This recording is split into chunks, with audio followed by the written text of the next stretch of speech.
differ with Dennis a little bit. This podium does not lean to the right or to the left. It leans forward, in the middle ground where it should be. The best place to be. We have been involved in missions in Southeast Asia for 51 years. When I consider our humble beginnings and still humble work, I think about obstacles to becoming an actual missionary. And when we consider obstacles, we consider that our God is mission-minded.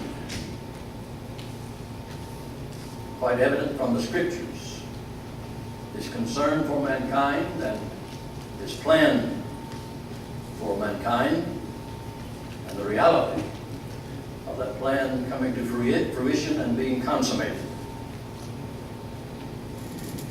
We first were motivated for missions by studying the Word of God first, by hearing others at various times on lectureships and particular forums about missions. And I remember that our God said to one prophet, "Son of man, I have made you a watchman to the house of Israel. Therefore, hear a word from my mouth and give them warning from it. I say to the wicked, you shall surely die, and you do not give him warning, nor speak to warn the wicked from his wicked way, to save his life. That same wicked man shall die in his iniquity, but his blood will I require at your hands. But if you warn the wicked, he does not turn from his wickedness nor from his wicked way, that man shall die in his iniquity, but you shall have delivered your soul. Again, if a righteous man turns from his righteousness, and I put a stumbling block before him, he shall die in his sin.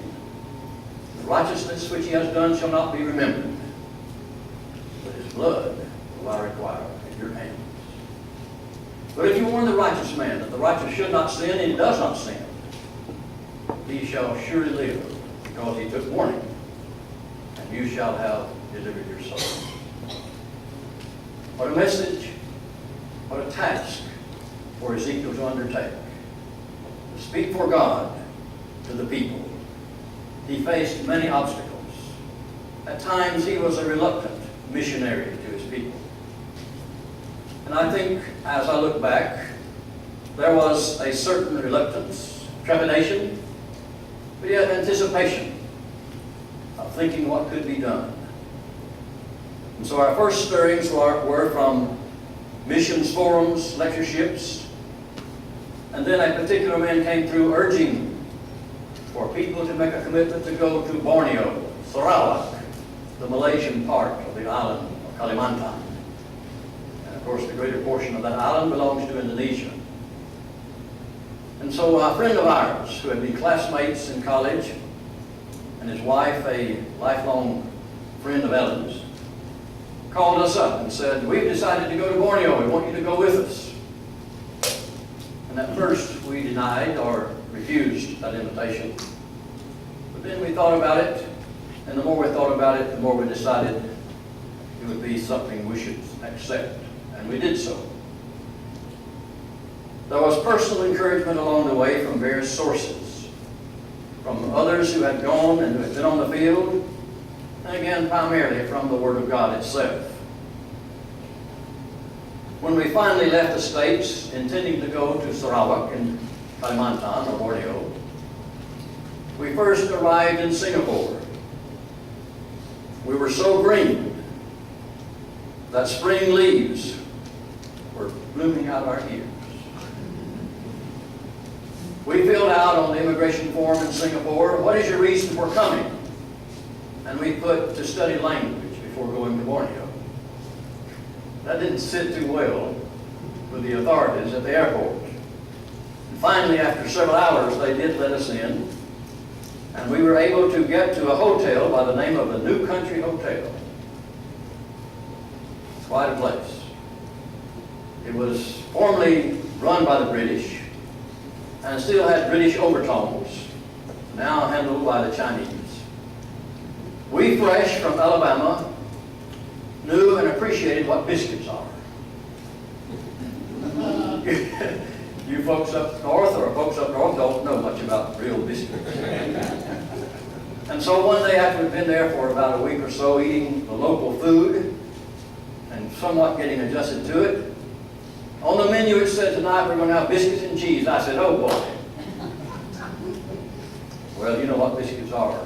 For the English, they're little pieces of bread and crackers and cookies. So we were disappointed. But in that city there was a man and his wife who were great encouragers. Gordon and Jane Hogan. We had so many problems. We came the next day and met Gordon, and we told him all these things. He said, just think, if you weren't alive, you wouldn't have any problems. He's right. And Gordon has so many stories, it's amazing. He can keep you entertained for half a day. But if you haven't heard his story about wanting to get into the Navy and finally getting into the Army, you need to have him tell you that story today. It is really something. So let's go.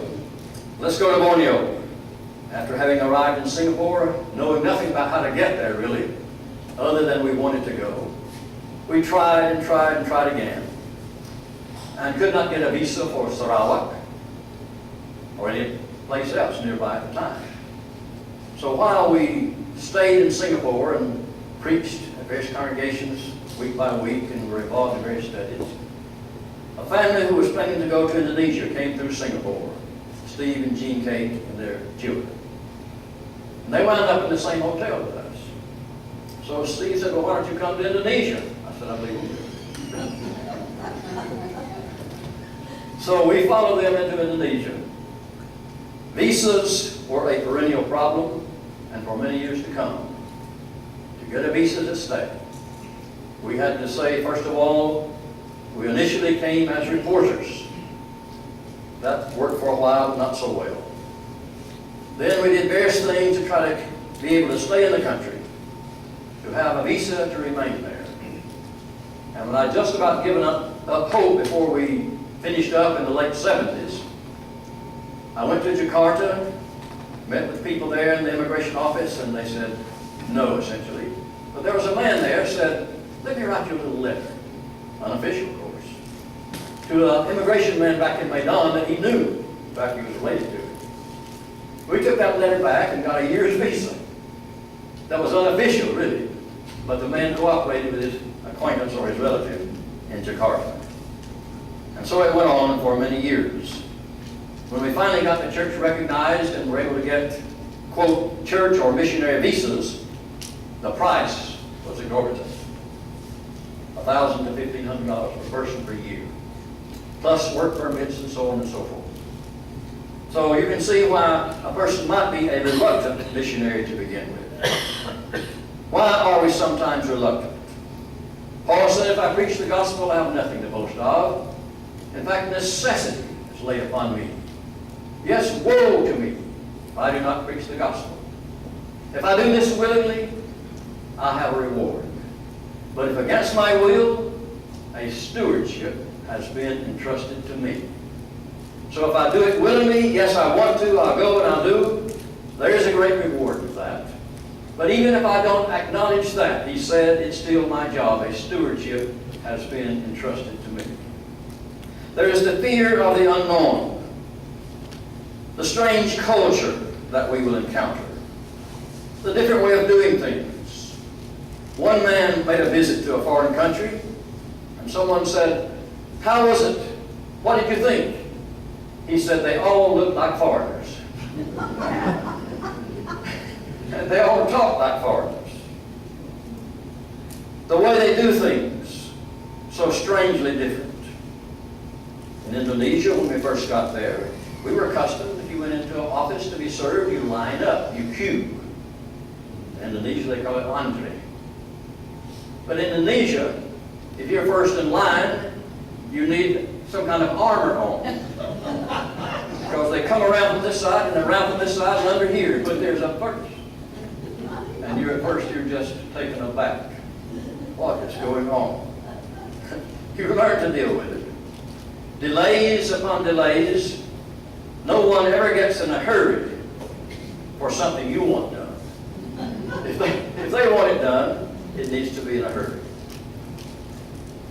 Traffic has changed so much in the last 50 years plus. When we first got there, I was able to drive our own vehicle.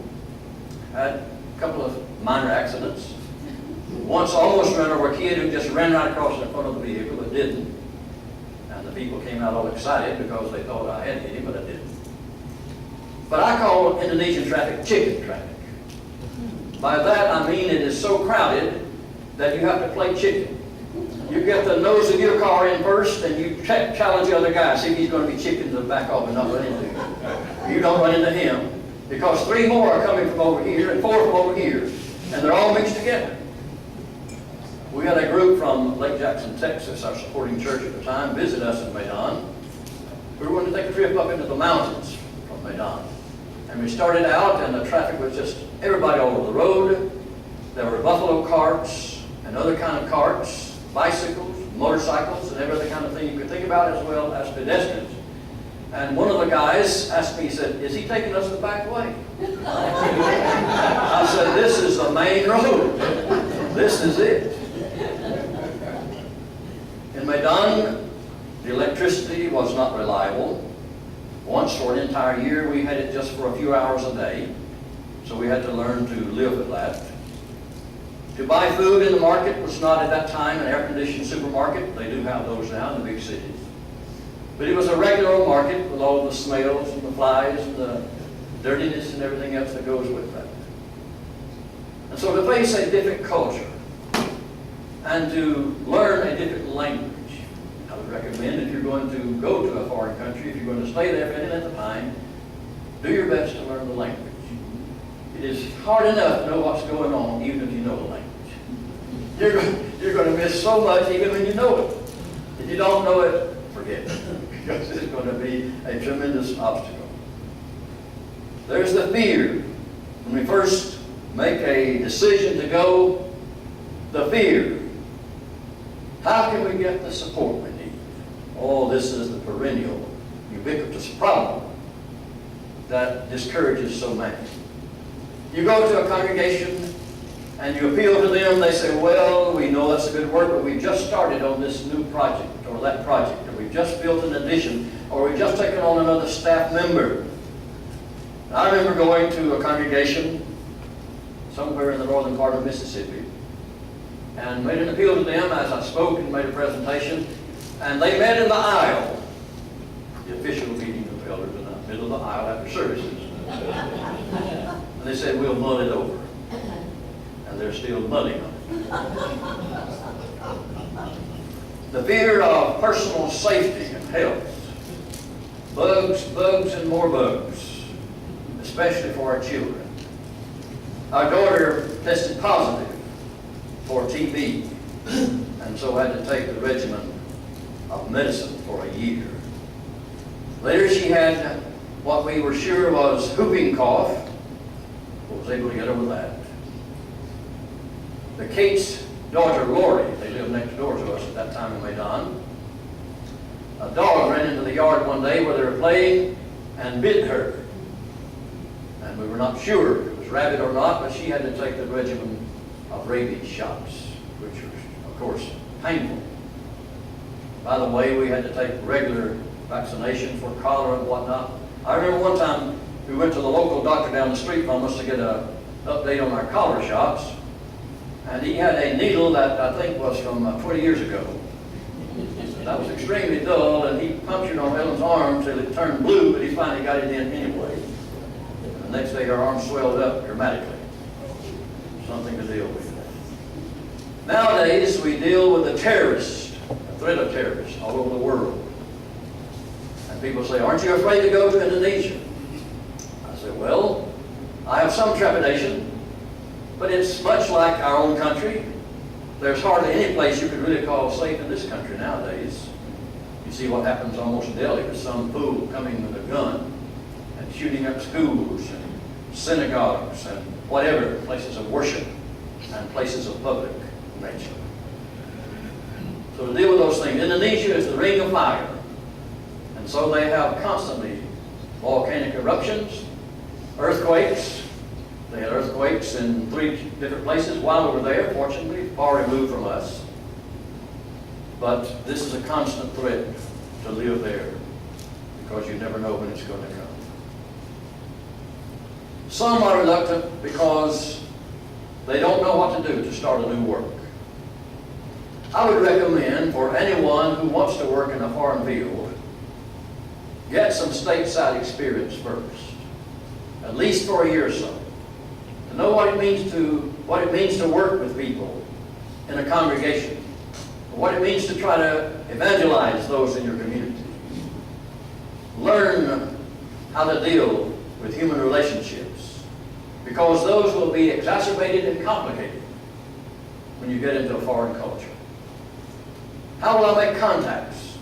Well, when you mail letters, post office, when you go to the market, people that you meet who see that you are a stranger in their country, they want to know why you're there, what you're doing here, where you're from, and all about you, and you can perhaps have open doors that way. When you deal with the officials in governmental offices, make contact with them and open some doors. When you turn on and pay for your utilities or whatever, make contact with the people there as well. Think about their souls. There will be successes and there will be failures as well. One man who was brought by another at the time, this man was a member of the church. He was from the Batak people of North Sumatra. His name was Burba. He brought a man from the island of Nias by the name of Tasohi Laia. We were able to study with Brother Laia, and he was converted. And before long, he wanted to go back to his home island of Nias and to his home village and take the gospel. He and Brother Kate made the first trip there. They carried a Honda generator on their shoulders as they forded rivers and walked up the rivers and up and down the mountains to show the film strips in his home village. Of course, he had to translate it when they showed it. But through Brother Laia and his conversion, the church got started in Nias, and he was the mainstay of the church in Medan for many, many years. Through his influence, the church has spread in Nias more so than any other place in the nation of Indonesia. We have, at least on paper, about 80 congregations there with about 3,000 members. I'm not sure what you would find if you went there on any given day, but that's at least to be what is reported on the paper. But Brother Laia was a man who was of strong convictions and stood fast for the truth all of his days. In fact, he worked for the government, but when he went out on trips sent by the government to audit or to go to places where he had to do his work for the government, he would take with him grape juice and unleavened bread to take to supper, because he knew there would be no congregation where he was going. So what do I do to start a new work? Use any opportunity to find contacts and make new contacts and work with those. To answer our fears, there are many things that can help us today. Classes, seminars like this, works like those through World Evangelism and Heritage, books, many, many books are available, websites and materials readily available. When we first went to Indonesia, you could not make a call back to the USA. Except you went to the post office, they called it a trunk call. The first time they said something about a trunk call, I wondered, what in the world is a trunk call? I'm not trying to call out of a trunk or call to a trunk, but it was a trunk call. Well, it just meant you had to go down there, and they made a connection for you at the post office of this special place where you could get out to the countries somewhere else. And so we did that on rare occasions. The mail was not really all that reliable, although it came through most of the time and got to us. But nowadays, oh my, how this picture has changed. We just returned 2 weeks ago from Indonesia, so I may not be responsible for everything I'm saying. But anyway, In Nias, we have the local preachers from the villages to come in to Gunung Sitoli, which is the capital city of the island of Nias. And we hold Kia, Cursus Intensivaltica, which is an intensified Bible course, for 10 days. And they come in, and some of them are so poor they only have flip-flops for shoes. And they look, some of them, pretty ragtag. And maybe they need a haircut. In fact, I got a haircut this last time in Nias. It's so good I haven't had one since. I got a haircut and a shave for $1.25 down in Nias. I wasn't expecting to shave, but after a while when he got through my hair, he flipped back that barber chair and he got his straight razor out and started, I thought, ooh, what's going on here? He shaved me so good I didn't have to shave for 3 days. These guys come in from Nias. And I said they may have flip-flops, and you can tell they're not wealthy by any means. But they've got, I'm going to say, a cell phone. I call them hand phones. Back in January, we visited our son who had had surgery. He and his family, he'd had surgery for cancer in Louisville, Texas. He lives in Highland Village, next door to Louisville. Goes to church at Louisville. Jeff Jenkins' wife, Laura, her cancer has come back again, and she was pretty bad off. Services, just as he finished preaching, they called him to go home. He had to take her to the emergency room. So they asked me to preach that night, and I filled in. And in the course of my sermon that night, I mentioned the hand phones. And so afterwards, my son said, Dad, it's not hand phones, it's cell phones or smartphones. I said, well, in Indonesia, they still call them HP, hand phones. And so we'll go with that. But these folks out of the village, I'm trying to say, they are out in the boondocks. I don't know how they can even get a signal out there, but they all have a hand phone. And they'll even in class sometimes, teaching Bible class, these folks, the phone will ring. And I want to take it and throw it out the window. They've got their hand phone. And they stay on it just about like folks here in the States do. How times have changed. And if you go to the mall, we didn't have malls when we first went over there, but now they've got air-conditioned malls in all the big cities, and you wouldn't believe what they're like. All over Jakarta, they're like mushrooms. And in Medan, they have a number of them. But you go to the mall, and especially on the weekends, you try to walk through that mall, and it's like a mass of people, but every one of them has a hand phone, and they're talking while they're walking. You can't weave through and get around them. It's just horrendous to try to maneuver through all this pedestrian traffic. So things have really changed. When we first went there, we had to boil all of our water. Now, bottled water is anywhere you want to find it all over the country, way out in the boonies. It is readily available, and we're thankful for that. Medical facilities have changed dramatically as well. I experienced a sickness there at one time and had to be evacuated out to neighboring Penang in Malaysia for treatment. But nowadays, the medical facilities and treatment has advanced dramatically as well, and things are much better than they were in the past. As I mentioned, we are now in 51 years of working with the missions in Indonesia. We lived there for approximately 12 years full time, off and on, and I've been heavily involved in it all the rest of the while. We just returned, as I mentioned, a couple of weeks ago from training and evangelizing. We produce literature. I write a number of things in their language, and we publish that. I just finished 3 tracts that brother is proofing for me for any possible mistakes before we decide to print that. And so we continue with that, and Brother Alik Johari translates the material for Truth for Today from Searcy, Arkansas. Eddie Clover is the editor of that. And we have translated just scads of material, and their commentaries as well. We're working, we just finished Genesis, we finished the prophets, we just finished Genesis, we're working on Mark, the Gospel of Mark right now, the commentary. He translates it, and then I proof it and edit as needed, and then we eventually put this on the Truth for Today website so it can be available to others. We produce a radio program that is aimed towards Indonesia, and I produce also the manuscript of the programs in PDF format. And we get about 15 to 20 downloads of the lessons per month. We get 800 to 1,000 hits on this program and the website during a month. They do not make personal contact with me. So far they haven't, but I know they're there because they are downloading these programs. We do have people who are listening in Indonesia. We have people who are listening in Europe and other parts of Asia, and even have a lot of people listening from the USA. We will be in the process of evaluating this program to see if we need to make changes or keep it going as it is or whatever. We solicit your prayers for that. We turn now for just a moment to Isaiah 55, where the prophet speaks for God, and God invites those who are listening. Ho, everyone that thirsts, he says, come to the waters. And you who have no money, come buy wine and milk without price and without money.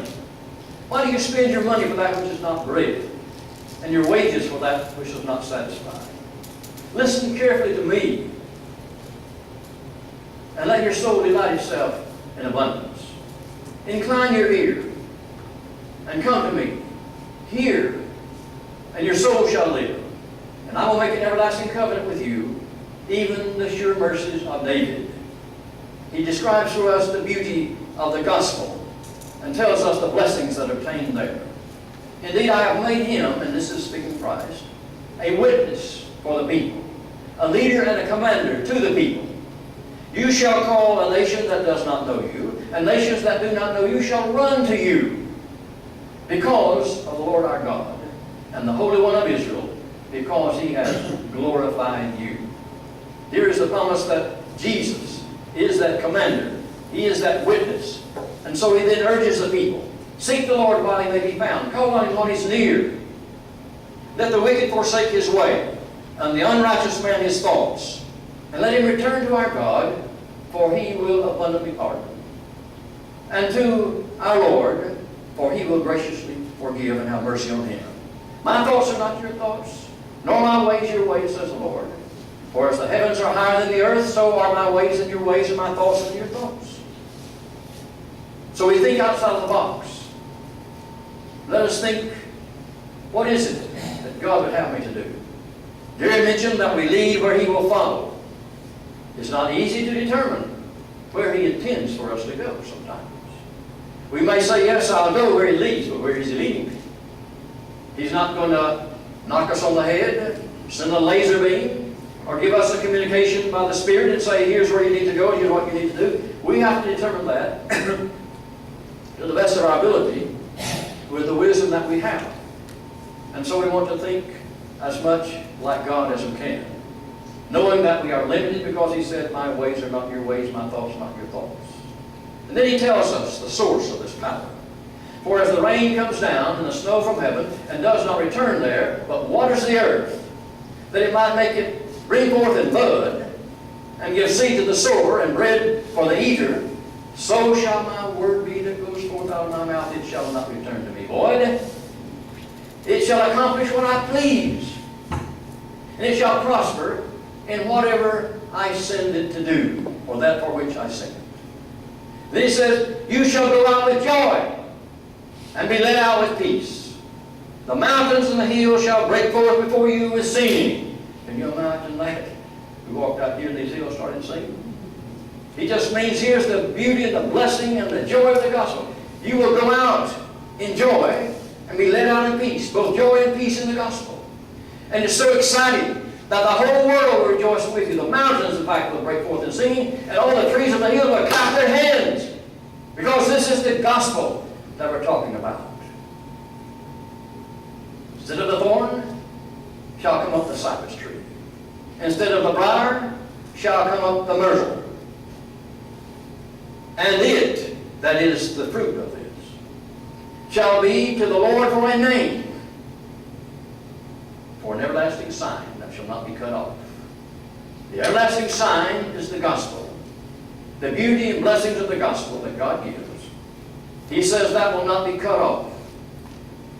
The spreading of the gospel, the proclamation of the gospel, wherever God leads us, will be that the entire nature will rejoice in salvation that God has prepared. And all of his people and all of his creation will rejoice together and break forth in singing, clapping their hands. Because instead of having briars now, you will have the cypress tree, the beautiful tree. Instead of having thorns, you'll have the myrtle tree, and all of its profound beauty. And what will that mean?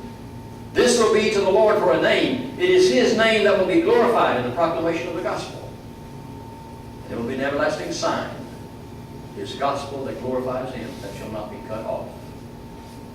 Where He leads me, I will follow, as I understand where He wants me to go. And as I apply myself to understanding His Word, and as I turn to that for my sustenance and for my direction, may He continue to lead me where He really wants me to go, and may I be willing to follow and to share His message with the world. Jeremiah was commissioned to speak God's Word to his people. He faced obstacles, difficulties, opposition. He got discouraged. He said, when I say that I will not mention Him anymore or speak in His name, there in His Word He says, within my heart like a burning fire shut up in my bones, and I was weary with forbearing, or withholding it, and I could not. May that burning fire be shut up in our bones to spread His gospel to those who yet have to know Him. Thank you very much.